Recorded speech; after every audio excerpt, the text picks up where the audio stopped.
Guys, nagtataka ako kung bakit sikat na sikat yung ate pabili nga po sito na red. Wala nang red, green na lang. Bakit sikat na sikat yun? Parang, sikat na sikat. My God, may sikat-sikat. Dati, may sikat-sikat na. Ngayon naman, sikat naman. Sito na red. Ang dami talagang pautos. Tapos, ang dami talagang mga pa-epal. Epal tuloy.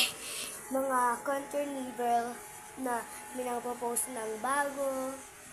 Tapos, may nakita akong picture na nag-comment dun na kasi may bata sabi niya, ate pabili nga po sito na red. Wala nang red, green na lang. Tapos may nag-comment dun na picture na kulay green na sito. Sabi niya, inaano ko ba kayo? Sabi na red, haha. Yung yellow, sabi niya, masarap naman ako. Sikat na sikat talaga yung sito na red. Bakit? Bakit sikat na sikat yun? Ha?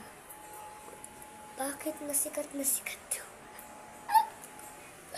Bakit sikat na sikat yan?